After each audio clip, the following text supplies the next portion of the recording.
लोग कहते हैं ना कि कमबैक ही असली स्टोरी होती है स्पोर्ट्स की। जब पुराने हीरो फिर से मैदान में उतरते हैं, जब क्राउड चीयर है, लेकिन जब वो कमबैक सपना बनकर नहीं, डरावना सपना बनकर के लौटे तो क्या होता है? जब वही हीरो उस जमीन पर फेल हो जाएं जहां पहले उन्होंने करिश्मा किया था। 7 महीने के गैप के बाद इंडियन क्रिकेट के 2 सबसे बड़े नाम वापस आ रहे थे, रोहित शर्मा और विराट कोहली। कहानी तो फेरी टेल जैसी लग रही थी, गलत, क्योंकि जो हुआ पर्थ और एडिलेड में पहले 2 वनडे में वो कमबैक नहीं था, वो एक कंप्लीट कोलैप्स था। इंडिया लगातार 2 मैच हार गया, सीरीज हाथ से निकल चुकी है और अब सवाल बढ़ गए। पर्थ में रोहित शर्मा जो अपना 500वां इंटरनेशनल मैच खेल रहे थे, सीधा सेकंड स्लिप में कैच दे देते हैं और फिर आते हैं विराट कोहली। स्टार की बाहर जाती गेंद पर हल्का सा एज लगा और बैकवर्ड पॉइंट पर कूपर कॉनली ने एक जबरदस्त कैच लपक लिया। 0 डक, उनका ऑस्ट्रेलिया में पहला वनडे डक। एडिलेड जहां विराट ने सभी फॉर्मेट्स मिलाकर 975 रन ठोके, एवरेज 65 से ऊपर। जहां इंडिया 2008 के बाद कभी वनडे नहीं हारा, 17 साल का अनबीटन रिकॉर्ड। यहाँ तो लीजेंड्स वापसी करेंगे,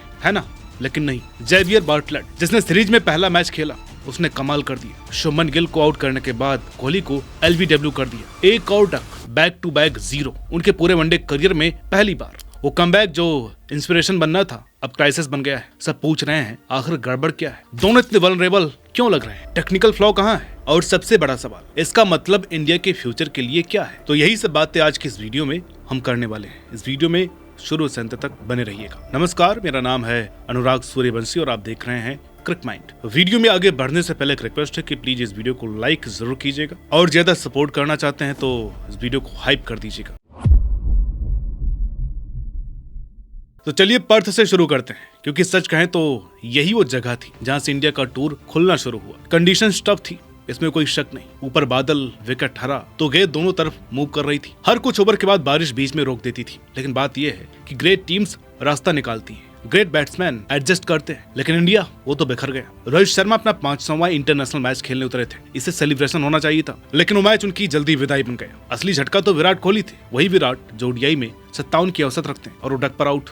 मिचेल स्टार को पता था कोहली की कमजोरी ऑफ स्टंप के बाहर, मोटा एज लगा और बैकवर्ड पॉइंट पर कूपर कॉनली ने लेफ्ट साइड में डाइव लगाकर कमाल का कैच पकड़ लिया। ये विराट को ऑस्ट्रेलिया में 30 इनिंग्स के बाद पहला ओडीआई डक था। टॉप 3 रोहित, कोहली, शुभमन गिल ने मिलकर सिर्फ 18 रन बनाए। केएल राहुल ने थोड़ा दम दिखाया, 38 रन 31 गेंदों में। अक्षर पटेल ने भी 31 रन बनाए 38 गेंदों पर। नीतीश कुमार रेड्डी ने आखिर में कुछ सिक्सर जमाए और 19 पर नॉट आउट रहे। लेकिन 26 ओवर में 136 पर 9 विकेट। और जिसे चेज करने में ऑस्ट्रेलिया को तो पसीना तक नहीं है। मिचेल मार्श ने 46 रन नॉट आउट मारे, जोश फिलिप ने 37 रन जोड़े और टीम ने टारगेट ऐसे पूरा किया जैसे नेट प्रैक्टिस चल रही हो। 5 ओवर पहले ही मैच खत्म, 7 विकेट से जीत। अब जरा लॉजिकली सोचना कि पर्थ के बाद लगता है कि इंडिया कुछ सीखेगा, कुछ बदलाव होंगे। शायद कुलदीप यादव को मौका मिलेगा जो एशिया कप में 17 विकेट ले चुके थे और पीक पर थे, या फिर बैटिंग ऑर्डर में कुछ चेंज, कुछ अलग किया जाए। जी नहीं, फिर वही अनचेंज्ड 11, वही टीम, वही प्लान और रिजल्ट वही, हार। गिल 9 रन पर आउट, इंडिया 17 पर 1। 4 गेंद बाद विराट कोहली क्रीज पर आते हैं। चौथी गेंद अंदर आई, एक शार्प इन स्विंगर जिससे कोहली क्रीज में फंसे, फ्लिक करने गए,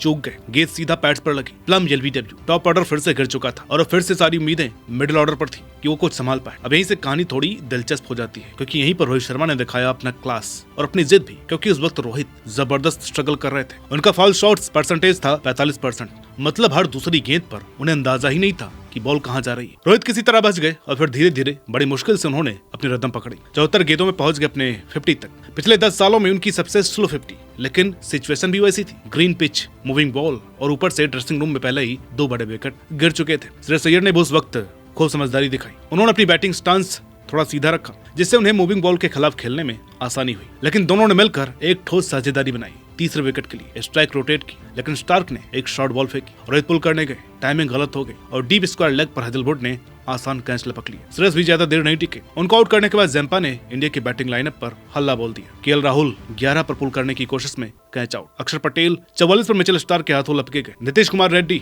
8 रन। किसी तरह इंडिया पहुंच गया 264 पर 9 तक। ज्यादा अच्छा टोटल नहीं था, पर इतना था कि अगर बॉलिंग क्लिक करे तो मैच बन सकता था, कम से कम डिफेंड करने लायक, या फिर इंडिया ऐसा सोच रहा था। लेकिन ऑस्ट्रेलिया के लिए मैथ्यू शॉट, कॉनोली और मिचेल ओवन ने जीत की लकीरी खींच दी और भारत लगातार 2 वनडे हारकर सीरीज भी हार गया। तो चलिए बात करते हैं टेक्निकल फ्लॉज की। ये सिर्फ बदकिस्मती या खराब फॉर्म का मामला नहीं था। इंडिया की बैटिंग में, खासकर सीनियर प्लेयर्स में साफ दिख रही थी टेक्निकल कमजोरी। विराट कोहली की ऑफ स्टंप्स की दिक्कतें पिछले कुछ सालों से चर्चा में थी, खास करके बॉर्डर गावस्कर ट्रॉफी में, और ये फिर लौट करके सामने आ गई। पर्थ में उन्होंने मिचेल स्टार्क की वाइड गेंद को छोड़ने की बजाय खेलने की कोशिश की और बैकवर्ड पॉइंट पर कैच दे बैठे। एडिलेड में जेवियर बार्टलेट की स्विंगर ने उन्हें क्रीज में फंसाया और एलबीडब्ल्यू आउट हो गए। दोनों आउटिंग्स ने वही पुरानी समस्या उजागर की, उनकी शुरुआती फुटवर्क की कमी और उन गेंदों को छेड़ने की आदत जिन्हें छोड़ना चाहिए था। लेजेंडरी ओपनर सुनील गावस्कर ने सीधे कहा, जो मैंने देखा वो साफ टेक्निकल डिफिशियंसी थी, ये नई गलतियां नहीं थी। न्यूजीलैंड सीरीज में भी वही हुई थी। अगर खिलाड़ी बार बार दोहराते हैं तो इसका मतलब है सुधार की कोशिश नहीं हो रही है। इरफान पठान ने कहा कि कोहली पर बॉर्डर गावस्कर ट्रॉफी के भूत लौट आए हैं और वो गलत नहीं थे। कोहली कॉन्फिडेंट नहीं दिखे, हिचकिचाते हुए दिखे और पेस और बाउंस के साथ तालमेल खो बैठे। रोहित शर्मा की दिक्कत थोड़ी अलग थी, उनकी आउटिंग्स टेक्निकल कम और रस्ट ज्यादा दिखा रही थी। 7 महीने क्रिकेट से दूर रहना साफ नजर आया। एडिलेड में शुरुआती 20 गेंदों में सिर्फ 6 रन। हैजलवुड के 2 लगातार maiden over, false shot percentage 45%। Mohammad Kaif ने कहा कि रोहित की ये पारी उनके करियर की सबसे अहम पारी थी। शुभमन गिल ने भी माना कि रोहित एक बड़ी पारी से चूक गए। रोहित रन बनाने में संघर्ष कर रहे थे और गिल पर दबाव था कि वो अटैक करे, लेकिन इंटरनेशनल क्रिकेट इंपेशेंस खिलाड़ियों को मौका नहीं दिया करता और गिल ने दोनों बार इसकी कीमत चुकाई। कुलदीप यादव को दूसरे वनडे में नहीं चलाकर भी भारत ने बहुत बड़ी टेक्निकल गलती की। ऑलराउंडर खिलाने की मेंटालिटी भारत को हर बार फायदा दिलाए ये जरूरी नहीं है और पिछले 2 वनडे में साफ साफ हुआ है। ऑस्ट्रेलिया भी अपनी 2027 वर्ल्ड कप की टीम तैयार कर रहा है और उनकी तैयारी ऑन द स्पॉट दिखाई दे रही है, लेकिन भारत के लिए अभी ये डिसाइड नहीं हो पा रहा है कि कौन से खिलाड़ी 2027 वर्ल्ड कप के लिए खेलेंगे। हालांकि कुछ पॉजिटिव चीजें भी थी जिनसे इंडिया सीख सकती है। रोहित शर्मा ने अपनी फाइट बैक दिखाई। स्ट्रगल के बावजूद एडिलेड में उनका 73 का इनिंग्स ग्रिटेड था, डिटरमाइंड था और कैरेक्टर से भरा हुआ था। उन्होंने टिके रहकर श्रेयस अय्यर के साथ साझेदारी बनाई और इंडिया को स्कोर देने में मदद की। श्रेयस अय्यर की बात करें तो हमेशा से ओडीआई में कंसिस्टेंट रहे हैं और एडिलेड में भी उन्होंने ये साबित किया कि उनका 61 रन का इनिंग्स फ्लैशी नहीं था, लेकिन टीम को वैसी जरूरत थी। उन्होंने कंडीशंस के हिसाब से खुद को एडजस्ट की, टेक्निकल एडजस्टमेंट की और मैच को मैच्योर तरीके से खेला। अक्षर पटेल ने भी दोनों मैचों में शानदार योगदान दिया। पर्थ में 31 रन बनाए और 1 विकेट लिया। एडिलेड में 44 रन और इकोनॉमिकल बॉलिंग। मैट रेसो की महत्वपूर्ण विकेट भी निकाली। हर्षित गैरी सोबर्स राणा ने दिखाया कि वो सिर्फ बॉलर नहीं है। अब आखिरी ओडीआई की बारी है और प्रेशर जबरदस्त है। शुभमन गिल के लिए ये उनका पहला सीरीज लॉस है कैप्टन के तौर पर। वो चाहेंगे कि व्हाइट बॉक्स से बचें और पॉजिटिव नोट पर खत्म करें। रोहित और विराट के लिए भी भविष्य को लेकर के सवाल बढ़ रहे हैं। क्या वो 2027 वर्ल्ड कप तक खेल पाएंगे? क्या उन्हें टीम में जगह मिलनी चाहिए? आखिरी ओडीआई में बड़ी पारी उन्हें इन डाउट से बाहर निकाल सकती है। बॉलर के लिए भी बड़ा सवाल है, क्या कुलदीप यादव को अब खेलने का मौका मिलेगा? दोनों मैच में वो बेंच पर थे, देखिए फॉर्म में थे। एडिलेड में ऑस्ट्रेलिया के